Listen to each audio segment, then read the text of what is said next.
Una vida con propósito. Capítulo 19. Cultivar la vida en comunidad. Podrán desarrollar una comunidad saludable y robusta, que viva bien con Dios y disfrutar los resultados únicamente si se esfuerzan por llevarse bien unos con otros, tratándose entre sí con dignidad y honra. Santiago 3:18. Todos seguían firmes en lo que los apóstoles les enseñaban, y compartían lo que tenían, y oraban y se reunían para partir el pan. Hechos 2:42.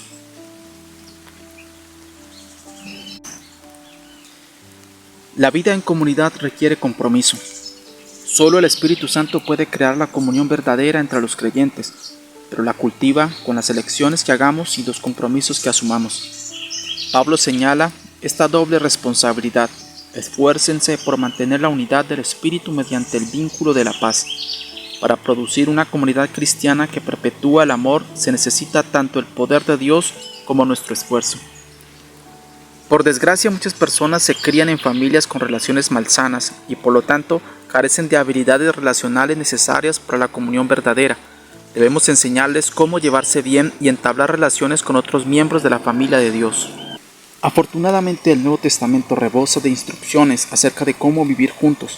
Pablo afirmó: escribo estas instrucciones para que sepas cómo hay que portarse en la casa de Dios, que es la iglesia del Dios viviente. Si estás harto de la comunión falsa y deseas cultivar una comunión verdadera y desarrollar una comunión fraternal en tu grupo pequeño, en tu clase de escuela dominical o en la iglesia, necesitas tomar algunas decisiones difíciles y arriesgarte. Cultivar la vida en comunidad requiere sinceridad. Debes estar lo suficientemente interesado para decir la verdad fraternalmente, incluso cuando prefieras pasar por alto un problema o no tratar un asunto espinoso. Si bien es mucho más fácil permanecer en silencio cuando las personas a nuestro alrededor tienen un patrón de pecado que les duele o lastima a otros, no es lo que el afecto nos manda a hacer. La mayoría de las personas no tienen a nadie que las ame lo suficiente como para decirles la verdad aunque duela, por lo cual persisten en sus conductas autodestructivas. Por lo general sabemos que es necesario decirle a esa persona, pero nuestros temores nos impiden abrir la boca. Muchas relaciones han sido perjudicadas por el temor. Nadie tuvo el valor de hablar en el grupo, mientras la vida de uno de sus miembros se desmoronaba. La palabra de Dios nos ordena, hablando la verdad con amor, porque no podemos formar una comunidad sin franqueza. Salomón dijo: una respuesta sincera es el signo de una verdadera amistad. A veces esto implica preocuparnos lo suficiente por quien peca o está siendo tentado para enfrentarlo afablemente. Pablo dijo: hermanos, si ven que alguien ha caído en algún pecado, ustedes que son espirituales deben ayudarlo a corregirse, pero háganlo amablemente y que cada cual tenga mucho cuidado, no suceda que él también sea puesto a prueba. Muchas congregaciones y grupos pequeños son superficiales porque temen al conflicto. Siempre que surja un asunto que pueda provocar tensión o incomodidad, inmediatamente se lo pasa por alto para preservar un falso sentido de paz. Alguien sugiere no complicar las cosas y apaciguar los ánimos, pero el asunto nunca se resuelve y todos se resignan. Todos saben cuál es el problema, pero nadie lo expresa francamente. Esto produce un ambiente viciado. Hay secretos y se multiplican los chismes. La solución de Pablo era directa: no más mentiras, no más falsas impresiones. Díganle a su prójimo la verdad. En el cuerpo de Cristo todos estamos conectados entre sí. A fin de cuentas, cuando mienten unos a otros, se mienten a ustedes mismos. La comunión verdadera depende de la franqueza, ya se trate de un matrimonio, una amistad o tu iglesia. Aún más, en una relación, el túnel de los conflictos puede ser la puerta a la intimidad. Hasta que no nos importe lo suficientemente como para enfrentar y solucionar los obstáculos subyacentes, nunca podremos tener una relación más estrecha. Cuando un conflicto es bien manejado y se encaran y solucionan las diferencias, se estrechan las relaciones. La Biblia dice: a fin de cuentas, más se aprecia al que reprende que al que adula. La franqueza no debe ser una licencia para decir lo que a uno se le antoja, donde quiera y cuando quiera. Eso es impertinencia. La Escritura afirma que para todo hay un cuándo y un cómo.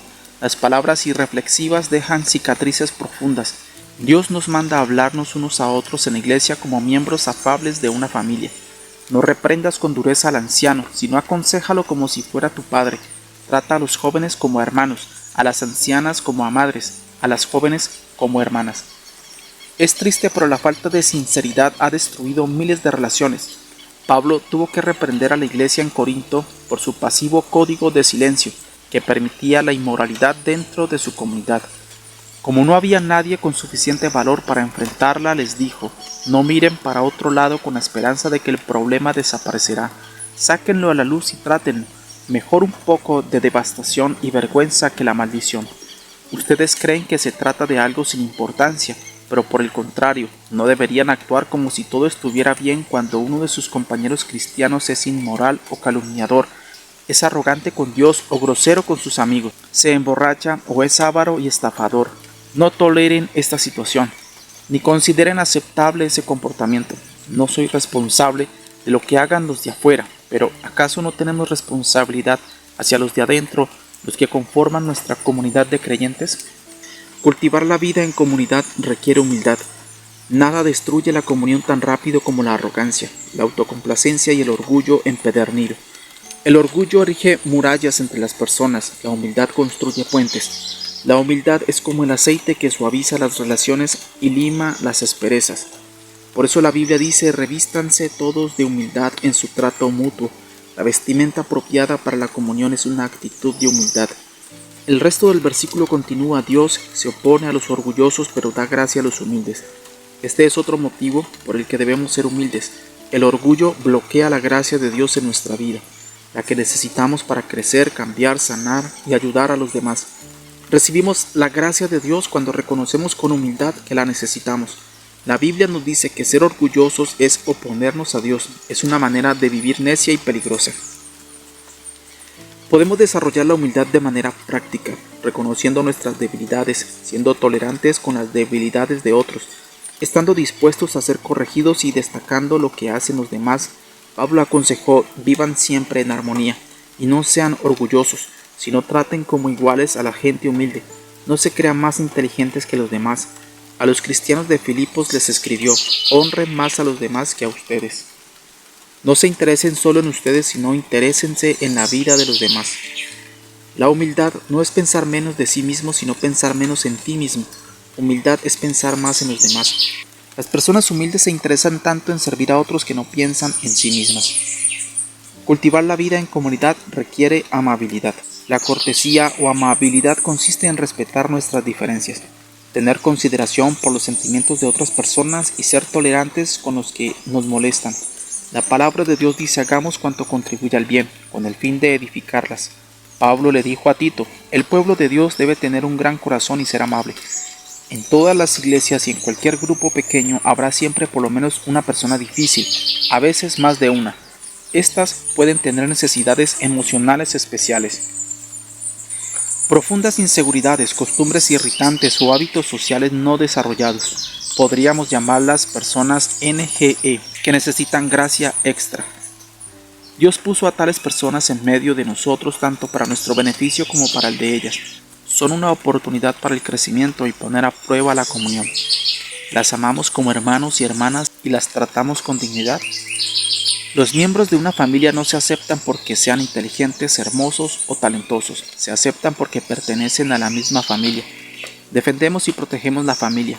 Uno de sus miembros puede ser algo tonto, pero es de nuestra familia. De la misma manera, la Biblia dice: ámense los unos a los otros con amor fraternal, respetándose y honrándose mutuamente. Lo cierto es que todos tenemos nuestras manías y caprichos, pero la comunidad no tiene nada que ver con compatibilidades. La base de nuestra comunión es nuestra relación con Dios. Somos una familia. Una de las claves para la amabilidad es conocer los orígenes de una persona. Descubre su historia. Cuando sepas lo que esa persona ha atravesado, serás más comprensivo. En lugar de pensar en todo lo que todavía tiene por aprender, pensarás en todo lo que ha progresado a pesar de todo. Otro aspecto de la amabilidad consiste en no subestimar las dudas ajenas. El hecho de que no tengamos determinados temores no quita validez a esos sentimientos. La comunidad verdadera se produce cuando la gente se siente suficientemente segura para poder expresar sus dudas y temores con la certeza que no la juzgarán. Cultivar la vida en comunidad requiere confidencialidad. Para que las personas sean sinceras y expresen sus más profundas penas, necesidades y errores, se requiere una condición: una atmósfera segura que las haga sentirse cálidamente aceptadas y donde puedan desahogarse con confianza. La confidencialidad no implica permanecer en silencio si nuestro hermano o hermana peca. Significa que lo que se expresa dentro del grupo no sale afuera de él, que el grupo tratará el asunto internamente y nadie saldrá a contar chismes. Dios odia los chismes, sobre todo cuando se los disfraza superficialmente como pedidos de oración por una persona. Él afirma: el perverso provoca contiendas y el chismoso divide a los buenos amigos. Los chismes provocan sufrimiento y divisiones y destruyen la comunión. Dios es muy claro al respecto. Debemos enfrentar al que cause divisiones. Estas personas pueden enojarse y abandonar el grupo o la iglesia cuando se las amonesta por sus acciones divisivas, pero el compañerismo de la iglesia es más importante que cualquier individualidad. Cultivar la vida en comunidad requiere contacto frecuente. Debes tener contacto frecuente y regular con tu grupo para construir una comunión genuina. Para cultivar una relación se requiere tiempo. La Biblia nos dice: no dejemos de congregarnos como acostumbran hacerlo algunos, sino animémonos unos a otros. Debemos desarrollar el hábito de reunirnos. Un hábito es algo que hacemos con frecuencia y regularidad, no ocasionalmente. Debemos pasar tiempo juntos, mucho tiempo, para construir relaciones sólidas. Por eso la comunión es tan superficial en muchas iglesias, justamente porque no pasamos suficiente tiempo juntos, y cuando nos reunimos, por lo general pasamos ese tiempo escuchando hablar a una sola persona. La comunidad no se construye sobre la conveniencia. Nos reuniremos cuando nos parezca, sino que se apoya en la convicción de que la comunidad es necesaria para la salud espiritual. Si deseas cultivar una comunión verdadera, eso implicará reunirte incluso cuando no tengas ganas, porque estás convencido de que es importante. Los primeros cristianos se reunían todos los días, no dejaban de reunirse en el templo ni un solo día. De casa en casa partían el pan y compartían la comida con alegría y generosidad. Para tener comunión debes invertir tiempo. Si eres miembro de un pequeño grupo o clase, te animo a que hagas un pacto en el grupo que incluya las 9 características de la comunión bíblica. Expresaremos nuestros verdaderos sentimientos, autenticidad, nos animaremos unos a otros, reciprocidad, nos apoyaremos unos a otros, compasión, nos perdonaremos unos a otros, misericordia, hablaremos la verdad en amor, sinceridad, reconoceremos nuestras debilidades, humildad, respetaremos nuestras diferencias, amabilidad, no andaremos con chismes, confidencialidad, y haremos del grupo una prioridad, frecuencia. Al leer esta lista de características te resultará obvio por qué la comunión genuina es tan poco corriente.